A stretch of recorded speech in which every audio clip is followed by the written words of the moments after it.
Bohan. Tudo contribuía para que desse certo. Baixinho, habilidoso, conduzia bem a bola, dava assistência e ainda era mortal fazendo gol. Isso pode te lembrar até Messi, que era um dos companheiros dele quando ele jogava. E aí, o problema começou realmente aí. Bohan automaticamente virou o novo Messi, e o Bohan não tinha habilidade suficiente para ter esse posto de novo Messi. As expectativas em cima dele eram tão grandes que a saúde mental dele foi deteriorada com o passar do tempo, e ele não cumpria as expectativas que as pessoas colocavam nele, porque durante um certo tempo em que ele jogou ao lado de Messi, as atuações dele eram incríveis. E depois de um tempo não eram mais, as jogadas chegavam nele e morriam. O Barcelona emprestou ele para 3 clubes diferentes e ele não rendeu mais. Em 2014 ele foi definitivamente vendido do Barcelona.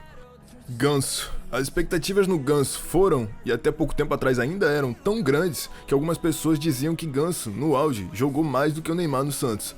Junto com o Neymar, ele fez uma dupla absurda, fez gols absurdos, se mostrou um jogador que tem uma visão diferenciada, parecendo até ser um respingo daquele 10 clássico que o Brasil produz bastante.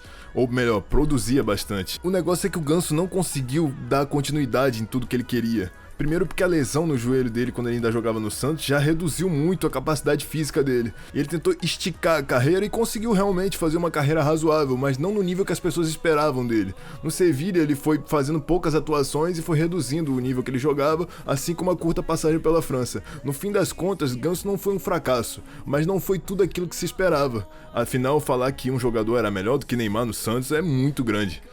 Oscar. Esse marcou muito o imaginário da gente, principalmente por aquele único gol na Alemanha que marca o 7-1, que é justamente do Oscar, mas o Oscar jogava tanto no Chelsea que muitas pessoas se indignam pelo fato dele ter ido pra China e passado quase uma década na China. Afinal, ele foi pra China em meados de 2017 e só foi sair da China ano passado, 2024. Então, pra muitos, Oscar é um desperdício de talento no futebol, porque ele optou por uma carreira onde ele ganharia mais, e ele ganhou muito mais do que um jogador que ficaria na Europa, mas muita gente dizia que ele poderia ter sido um dos melhores brasileiros da história da Europa. Afinal, ele não tem muito histórico de lesões e era um jogador muito habilidoso para fazer gol, para dar assistência, para fazer tudo. Oscar era um jogador incrível, muita gente critica ele por isso, inclusive. Anderson. Muita gente aqui, talvez se você for mais novo, não reconheça o Anderson, mas o Anderson tá nessa lista justamente pelo fato maior, que ele é o único dessa lista a ganhar esse prêmio, creio eu, que é o prêmio de melhor jogador jovem do mundo.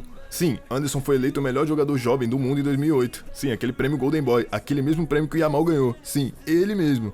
Só que não tem muita razão específica pro Anderson não ter sido mais. A real é que talvez tenham colocado uma expectativa muito maior no Anderson. A razão pela qual ele não foi é justamente a expectativa.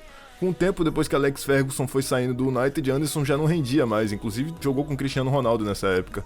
Depois de um tempo ele retornou pro Brasil e também não rendeu muito aqui, não rendeu mais na carreira, só rendeu quando era jovem mesmo. E ali ganhou o maior prêmio possível de um jovem atuando no futebol mundial. Adriano, com certeza o mais carismático, o mais engraçado e o mais folclórico, talvez só não mais do que o último que vai estar aqui nesse vídeo. Mas Adriano foi um jogador espetacular, no nível de que ele figurou na Bola de Ouro em 2004 e 2005, sendo 5º lugar em 2005 inclusive. O que foi a derrocada na vida de Adriano, de forma total, foi a morte de seu pai, enquanto ele jogava na Inter. Desde a morte de seu pai, Adriano não rendeu mais e com o tempo não se encontrou mais no futebol europeu. Embora tenha tentado jogar em outro clube, pediu para voltar pro Brasil, jogou pelo Flamengo, chegou a ter curtas passagens por outros clubes, mas nada muito concreto. O fim da carreira de Adriano é mais marcado pela passagem pelo Flamengo mesmo. E pela tristeza de pensar que se não fosse a morte do seu pai, Adriano poderia ser um dos maiores jogadores da história do futebol. Tanto pela expectativa de que ele vinha numa geração depois da do Ronaldo, ele poderia ter jogado até a Copa de 2018 talvez. Pelo menos a de 2014 ele jogaria. Então, realmente, a carreira de Adriano foi infelizmente encurtada por essa tragédia absurda. Inclusive, uma das maiores tristezas da vida de Zanetti, um dos maiores capitães, se não o maior capitão da história da Inter de Milão, é justamente não ter conseguido segurar Adriano no time da Inter na época. Denner. Justamente o nome que elege o gol mais bonito de cada ano na Copinha é em homenagem a ele, que tragicamente teve a vida ceifada num acidente de carro aos 23 anos. Revelado e surgindo na Portuguesa, chegou a disputar pelo Vasco um amistoso contra o Newell's Old Boys, justamente na época em que Maradona estava jogando por lá. Maradona inclusive tem uma reação meio inusitada quando vê ele driblando pela ponta. A dor da carreira de Denner não ter sido tudo aquilo que esperávamos é tão grande, principalmente em quem viveu aquela época, justamente por ter sido da forma mais cruel possível que a vida pode nos dar. Justamente o fim dela, e infelizmente o fim muito precoce de um futuro craque.